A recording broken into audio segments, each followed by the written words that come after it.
Hi guys, நான் இன்றைக்கி mutton குழம்பு செய்ய சொல்லி தரேன். அதுக்கு ஃபஸ்ட்டு மட்டனெல்லாம் நல்லா மஞ்சள்லாம் போட்டு கழுவி எடுத்து அது மூழ்கிற அளவுக்கு குக்கரில் நம்ம தண்ணி ஊற்றி வைக்கணும். அது கூடவே ஒரு கொத்து புதினா சேர்த்துருக்குறேன். இனி நம்ம இதை மூடி 10 விசில் வச்சு இறக்கலாம். குக்கரில் 10 விசில் நம்ம வைக்கக்கூடிய டைமில் நமக்கு தேவையான இதெல்லாம் நம்ம கட் பண்ணி வச்சுக்கலாம். 10 விசில் விட்டாச்சு. இப்போ ஓப்பன் பண்ணியாச்சு. இந்த தண்ணியை சூப்பாகவும் நம்ம குடிச்சிக்கலாம். கொஞ்சமாக எடுத்து இது கூட பெப்பர் சால்ட் போட்டு சூப்பாகவும் குடிக்கலாம். இல்லைன்னா நம்ம செய்யக்கூடிய அந்த மட்டன் குழம்பு கூடயே சேர்க்கலாம். ஸ்டவ் ஆன் பண்ணி தேவையான எண்ணெய் சேர்த்துக்கலாம். தாளிக்கிறதுக்கு தேவையான எண்ணெய் சேர்த்துக்கலாம். நான் இன்றைக்கி தேங்காய் எண்ணெய் சேர்த்துருக்கேன். இப்போ கொஞ்சமாக கடுகு சேர்த்துக்கலாம். அது கூடவே ஜீரகம் சேர்த்துக்கலாம். ஜீரகம் சேர்த்துக்கப்புறமா பிரியாணி ஸ்பைசஸ் உண்டுல்ல, அதெல்லாம் சேர்த்துக்கலாம். சோம்பு, கசகசா, பட்டை, கிராம்பு எல்லாமே சேர்த்துக்கலாம்.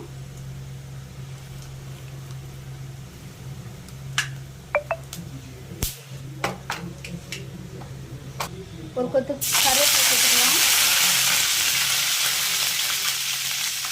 பல்லாரி சேர்த்துக்கலாம்.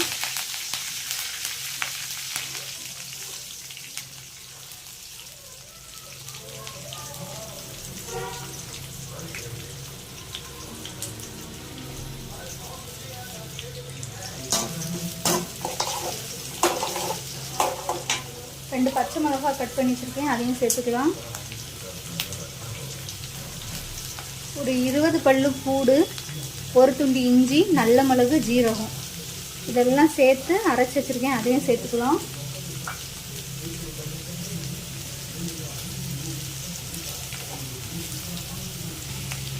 நல்லா வதங்கணும்.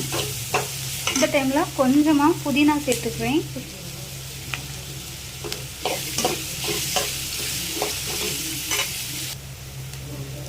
இந்த டைமில் ஒரு தக்காளி கட் பண்ணி வச்சுருந்தேன். அதில் பாதி தக்காளியே இதில் கட் பண்ணி போடுறேன். மீதி பாதி தக்காளியை அரைச்சி வச்சுருக்கிறேன்.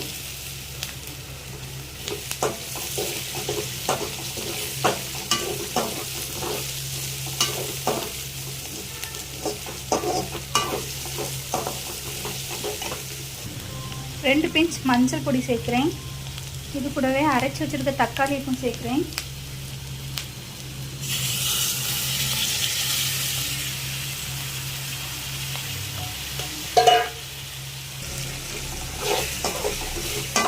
நல்லா வதங்கி வரக்கூடிய டைமில் வீட்டிலே அரைச்ச கரம் மசாலா அதில் 2 ஸ்பூன் ஆட் பண்ணுறேன்.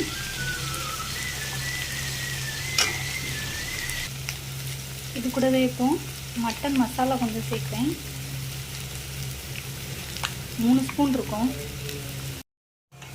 இந்த மாதிரி நல்லா வதங்கி வர டைமில் நம்ம குக்கரில் அவிச்சு வச்சுருந்தோம்ல மட்டன், அதை அந்த தண்ணியோடு சேர்த்துக்கலாம்.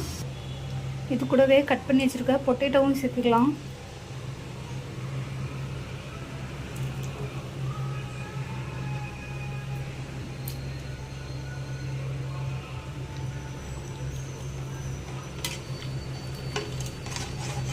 லைட்டாக ஒரு கொதி வரட்டு.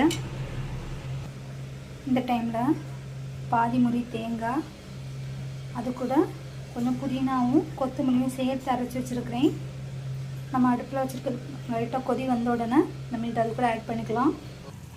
இந்த மாதிரி நல்லா கொதிச்சு வர டைமில் நம்ம அரைச்சி வச்சுருக்க தேங்காய் விழுதாக சேர்த்துக்கலாம்.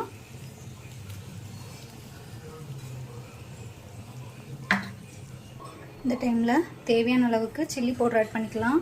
ஏன்னா நம்ம போட்டிருக்க கரம் மசாலாலையும் நல்ல மிளகு சேர்ந்துருக்கோம், அப்புறம் சில்லி ஆட் பண்ணியிருக்கிறோம், அப்புறம் நம்ம மட்டன் மசாலாலையும் சில்லி பவுடர் ஆட் பண்ணியிருப்பாங்க.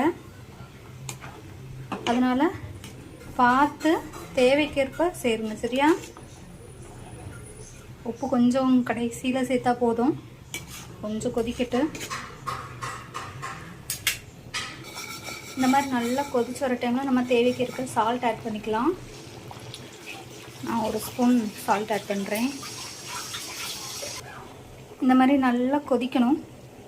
ஒரு 10 நிமிஷம் இந்த மாதிரி நல்லா கொதிச்ச உடனே கொத்தமல்லி எல்லாம் தூவி நீங்கள் ஆஃப் பண்ணிடலாம். அவ்வளோதான், மட்டன் குழம்பு ரெடி. நீங்களும் வீட்டில் ட்ரை பண்ணிவிட்டு எப்படி இருக்குன்னு கமெண்ட் பண்ணுங்கள். பாய்.